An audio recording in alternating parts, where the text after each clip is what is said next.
Hello mga kasari! Hello mga sisi ko! Magandang hapon sa lahat. Kumusta kayo? Kumusta ang benta ninyo nung Pasko? At pagka bukas na talaga yung 25. Ayan, share ko sa inyo kung kumusta ang benta ko. Share ko ba yung benta ko? Wag na lang. Kumusta ba ang kaganapan nung Pasko dito sa amin? Pero bago yan, na-share ko muna yung item na kare-receive ko lang from Shopee. Ito yung personal use ko mga sisi ko kasi ang hirap pag ganito no, may okasyon, tapos may karamdaman ka, hindi ka makagalaw talaga ng normal kasi may masakit sa katawan mo. So masakit po yung aking puwet mga sisi ko, yung tailbone ba? Yung tailbone ba sa puwet, iwan ko lang. Kung kailan ako nag-50 na kasi ako mga sisi ko, lumabas na yung mga sakit ko sa katawan. So, yun na. Ito na, naniningil na yung katawan natin sa sobrang pagod siguro sa mga nagdaang taon. Ayan. Ngayon, matanda na. Ayan, naniningil na. Kaya nag-order ako nito, napa-order ako nito kasi nga mga sisi ko, masakit ang puwet ni Ate Rose ninyo. Ayan, pasintabi. Sa English, tailbone. Yung uupo ba, ganito, uupo ako, tapos yung tailbone ko, pag ako uupo, pag masayad sa upuan, masakit yung mga sisi ko. Kaya, napa-order ako, nag-research ako kung ano yung pwede kong gamitin na hindi sasakit yung aking, yun na, yung aking tailbone, yung aking puwet. Yun. Shout out sa inyong lahat mga sisi ko. Sana'y nasa mabuting kalagayan tayong lahat. Huwag magpaka-stress at magpaka-pagod ng sobra kasi maniningil talaga yung ating katawan. Ayan, so ganito siya mga sisi ko. Para siyang anong tawag yung foam siya, pero para sa wet siya. Ayan, malapad naman pala. Kung malapad yung upuan, okay lang. Tapos may butas siya dito sa dulo. Yan. Kayo, kahit na hindi masakit yung yung puwet nyo, wala kayong sakit. Kung gusto nyo may foam yung upuan nyo, halimbawa kahoy lang yung upuan nyo, or same dito sa akin, plastic lang siya, ay pwede kayong bibili nito. Pila gani ni mong gibayaran pang?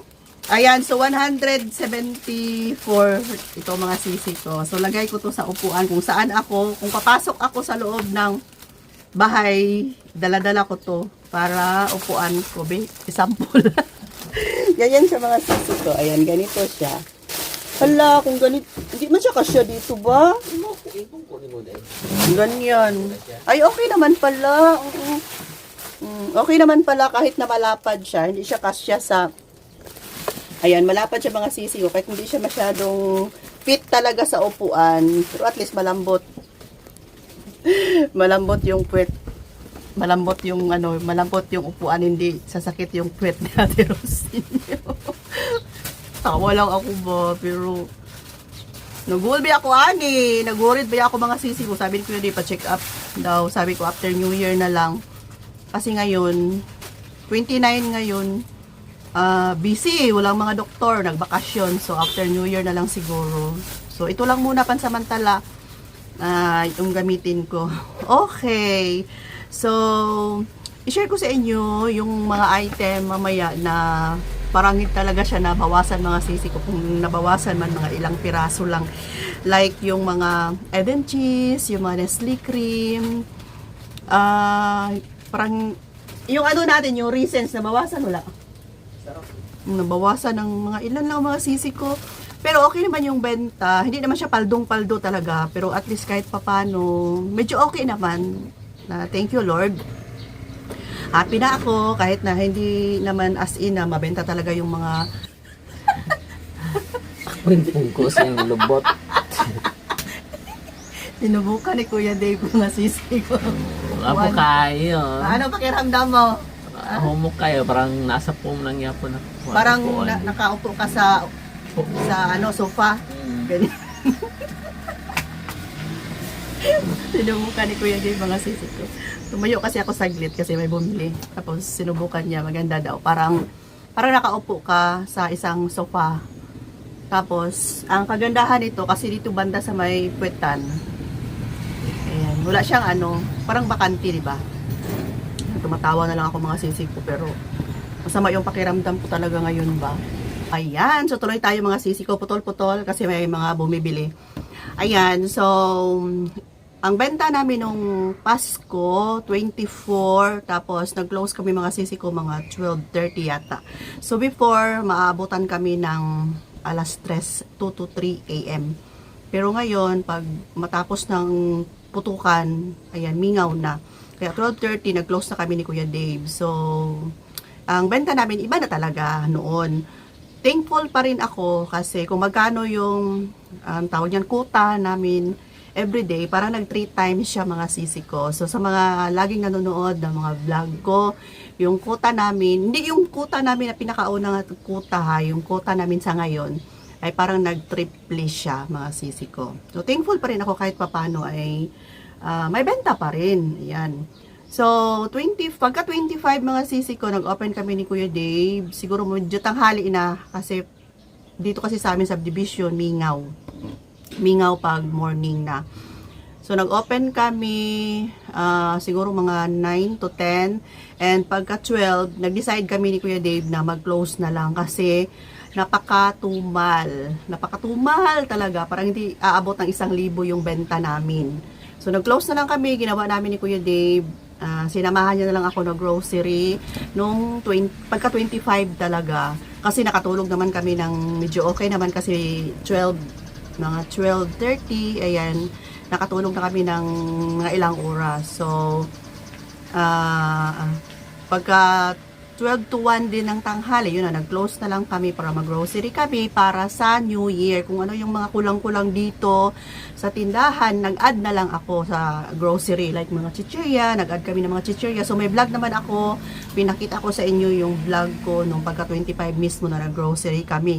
So yung benta namin nung pagka 24 Pasko, yun yung pinamili namin sa grocery na nagkakahalaga lahat ng mag 11,000. Tapos pagka next day, hindi na ako nakapag-vlog. Ayan, bumili si Kuya Dave ng bigas. Pakita ko sa inyo, nakabili si Kuya Dave ng bigas at mga tuyo. Kasi ngayong New Year, for sure, after New Year ay mabenta ang mga tuyo. Maraming maghahanap ng tuyo mga sisi ko. Kaya kung hindi pa kayo nakabili ng tuyo, bulad, ayan, bulad sa Bisaya, mamili na kayo kasi sure na after New Year mabenta ang mga tuyo. So yun, yung benta namin nung Pasko ay pinamili namin ng grocery.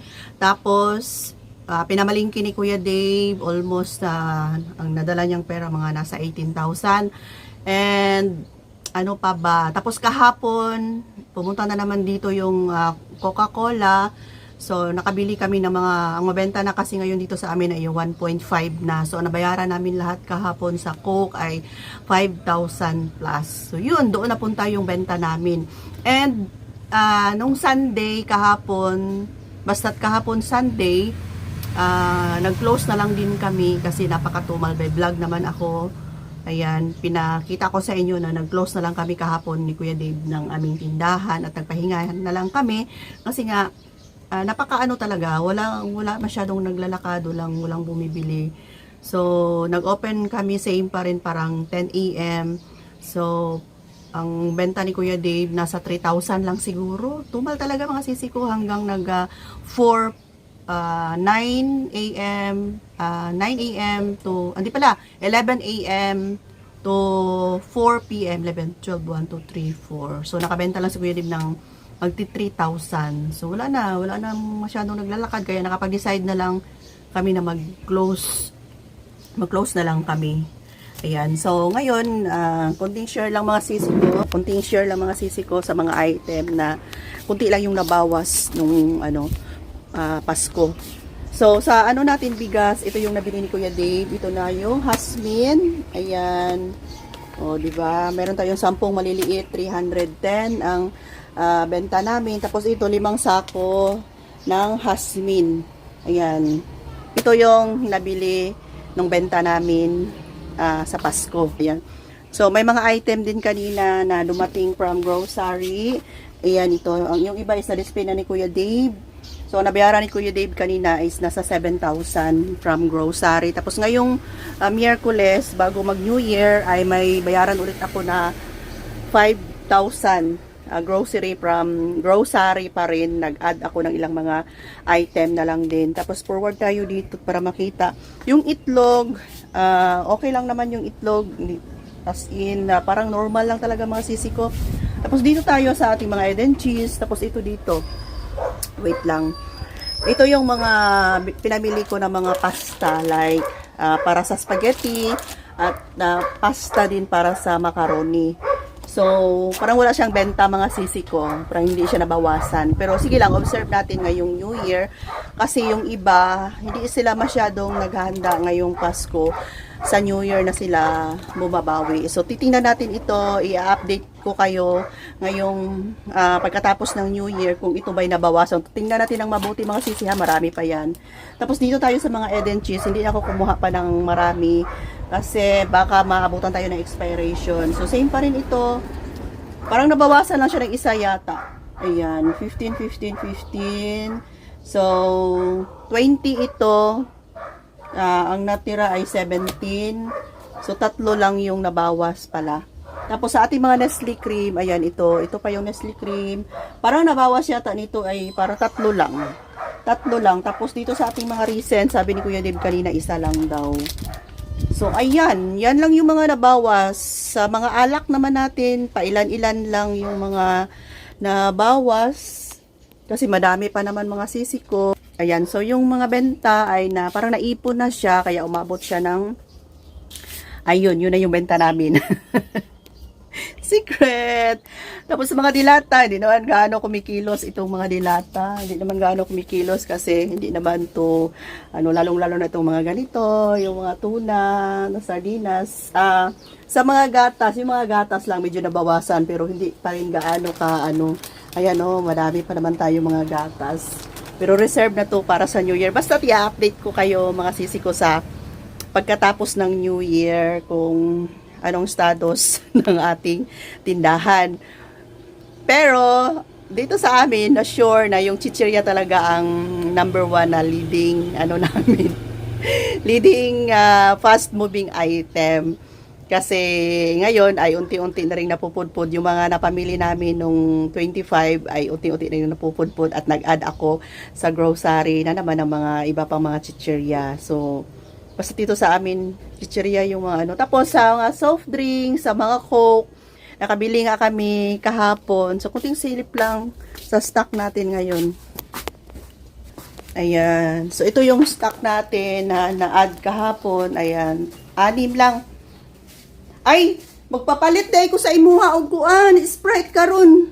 Magpabili pala ako kay Kuya Dave ng Sprite na 1.5. Dalawang case at 1.5.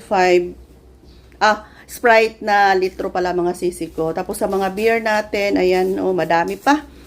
Huwag nang dagdagan yan. Sayang pa yung Yan, ito may laman pa nga, dami pa yan. Ayan. Okay, so yan mga sisi. Hanggang dito na lang muna yung ating update ngayon sa ating sari-sari store. At aalis si Kuya Dave yun na nga. Utusan ko siyang mamili ng 1.5 na Sprite. Dalawang lang siguro case. Kasi mas mabenta naman ang Coke, tapos dalawang case ng litro na Sprite. Okay, so, ayan, Happy New Year! Merry Christmas! Happy New Year pala mga sisi ko. Bye for now. I love you!